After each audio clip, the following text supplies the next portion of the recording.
I think we primarily learned that In-Q-Tel is not the VC arm of the CIA. So we'll start It's the there. only thing that fits on a bumper sticker, though. It was good though, Charlie. I like that bumper sticker. At least that's what they say. Even though it said it in the Wall Street Journal last week. That's what it said. As long as they were working on that article, you'd think they would have a better fact check. I know what Dylan Was was that saying. it, session five? Previous. Previous session one.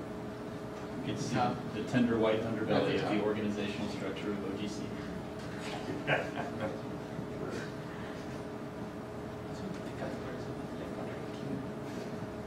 Oh, I see.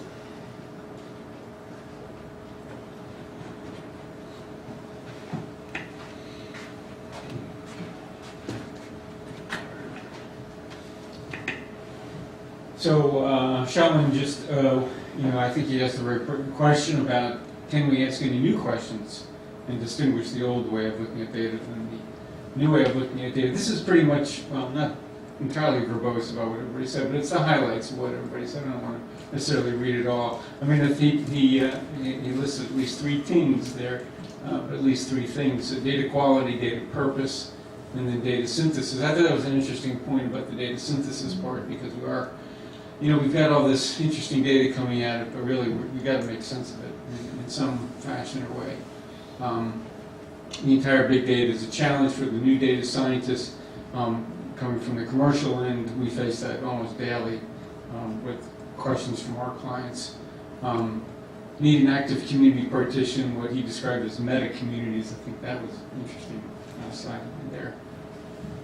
Charlie, again, he said that In-Q-Tel is really an entity that is there to adapt and deliver tech coming from startups and deliver that to government stakeholders, and that's very true, right? I mean, there's lots of people in garages that don't know how to interact with the government, yet the government is always seeking answers in the best and most efficient way possible.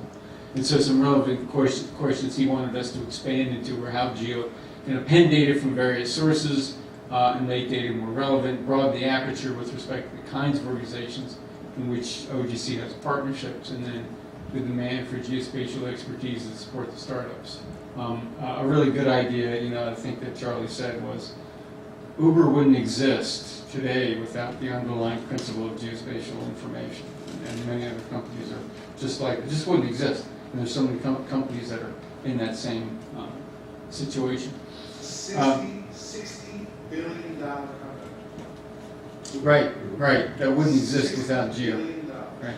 And it's the whole reason, Uber bought Jakarta.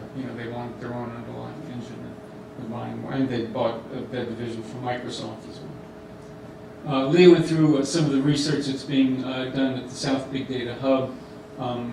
The goal was to stimulate an agile and sustainable national big data innovation ecosystem. The role of the hub there to do workforce development. I think that's a great goal to have. And then the applications. And we hear a lot about these applications, and I'm glad they're kind of brought up. Some of the things we don't necessarily touch on a lot of it in healthcare, but that's certainly an area with being the what we define as the quantified self, right? We're always wearing devices to measure what we do, how we perform, and then there initiatives in cyber infrastructure, the education workforce, and as I said, mobile health and IoT. And then Jeff, again, we just want the answer. I think that was illustrated throughout the day. I think that's extremely true. You gave the conceptual overview of what NOAA has done in big data, and can we push a copy of the data to the cloud so that others can make better use of the data? Certainly, I think a great goal for a government organization. And then challenges, disparate formats, lack of uniform approach to organizing data in the cloud, and then other challenges that he raised: cloud credits, IT security, procurement hurdles, and the level of effort to prepare the data. I think we run into this as geoscientists all the time, which is we probably spend 70% of our time just preparing data. We never get to the analytics part of it, which is really what we're educated to do. And then lastly are, I think, the things that Mark was trying to get at is, trying to elicit some response about what the testbed 13 is going to do. Charlie said that maybe human geography should be considered. Xiaowen talked about the big data bubble, and we're still missing standards and new computational infrastructure. Again, a great comment there. A comment from the audience: how do you bridge the last step to make big data available in a broader way? I think that's something we're all challenged with. And then some of the other challenges listed there. So hopefully that captured it. All right, did we miss anything? Obviously, it's a condensed thing, so you probably, but is there anything really burning that you think you should have seen in the summaries that was not presented?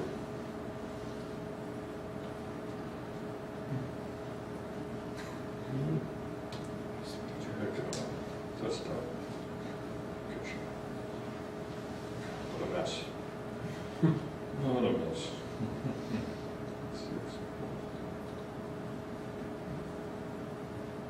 All right.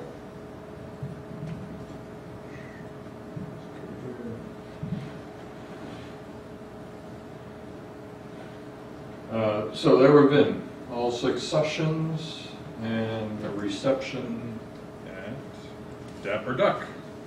So as soon as you like, head on over. This is, boy, that didn't show up at all, but we are here, we want to go there, go out, turn right, go down to Orange, South Orange, and go up a block, it's on the left. That's not too hard. Seemingly. Pardon me? Seemingly. Seemingly, yeah, until you get out there and the plan doesn't survive. So That's it. Dapper Duck, are you picking up the bill? It's a no host, sorry, but is that fair enough? Yeah. George, where will the summaries be posted? So that's a good point. So everything that you've seen, I'm going to link into the agenda page that was locationpowers.net.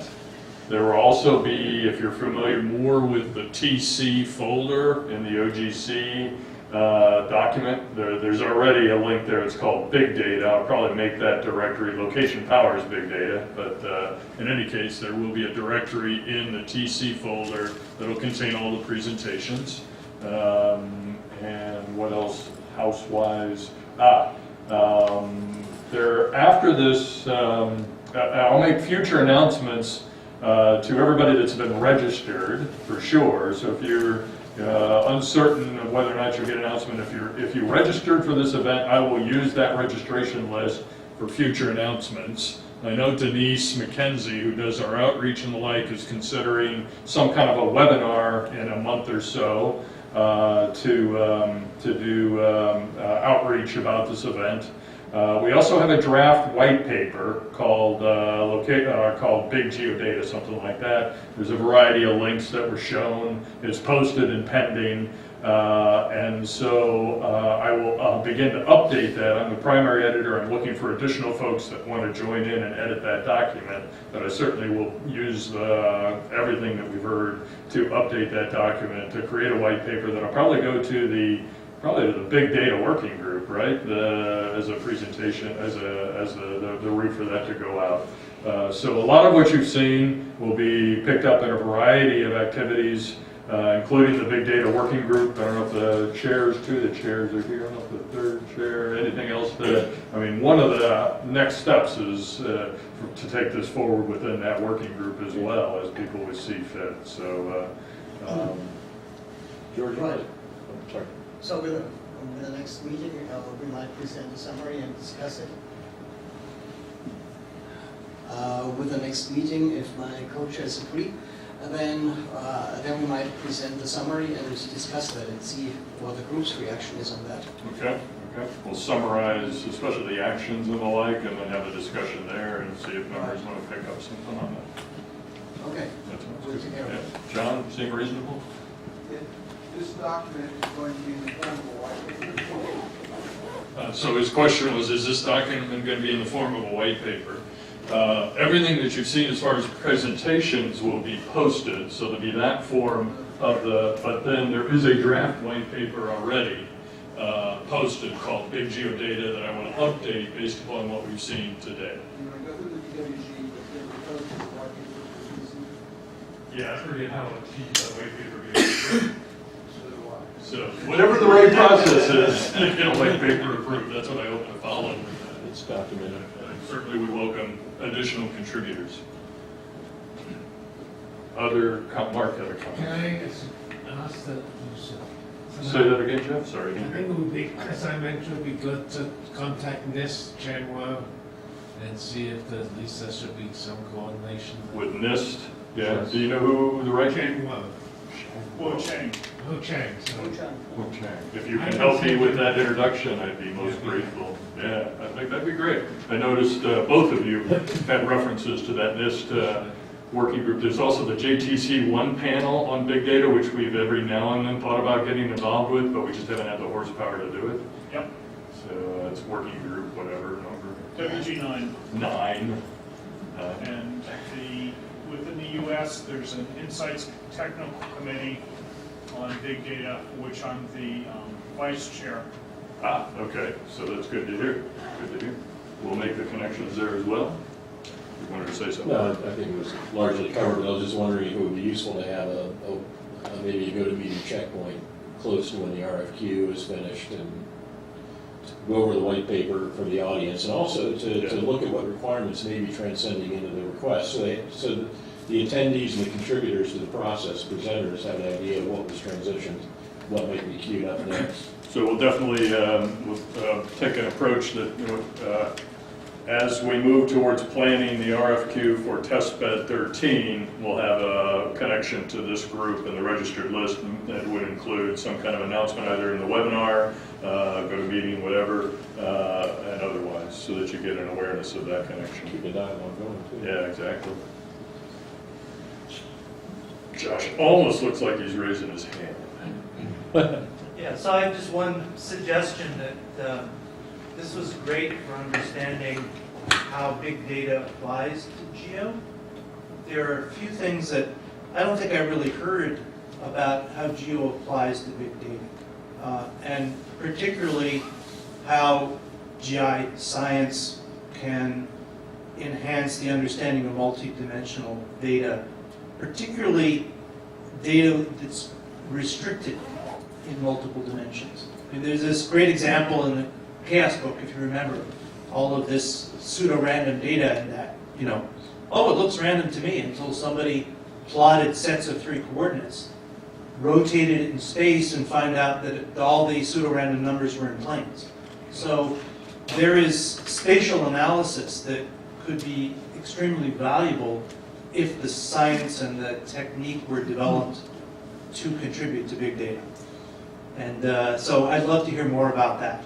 I would have actually thought the machine learning topic, because of PCA type analyses and the like, would be good to hit at some point. There's about this much spatial machine learning, so it should be applied as well. Yeah, exactly.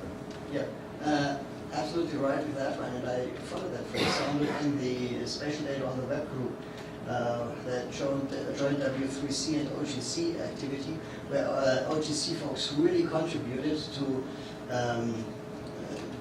getting geo knowledge into the group, and also giving insights to W3C. So that was important outreach work.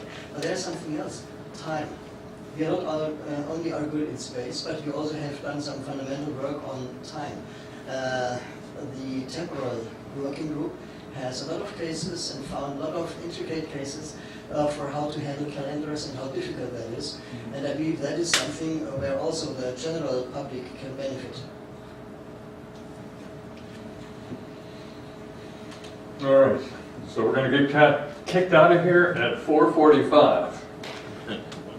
So Greg's about ready to walk in. So I appreciate everybody, appreciate the organizers who put everything together, the presenters, the rapporteurs. Dan, it was a pleasure to meet you for this, and others that I've met for the first time, but worked quite a bit with Dan. So thank you all for coming, and look forward to more.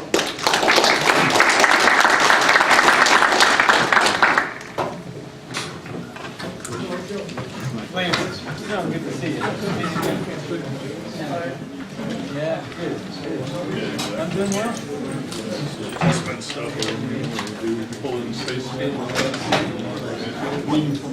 I wish I could stay right. Dapper Duck.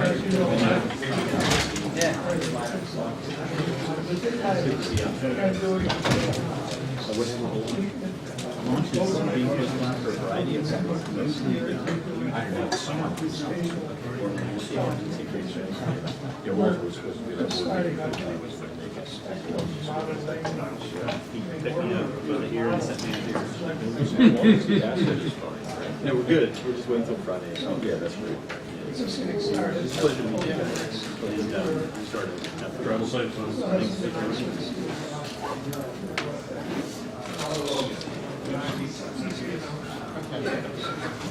Yeah, so, you know, we had real good. I've already sent the picture. Space that my folks are really informed.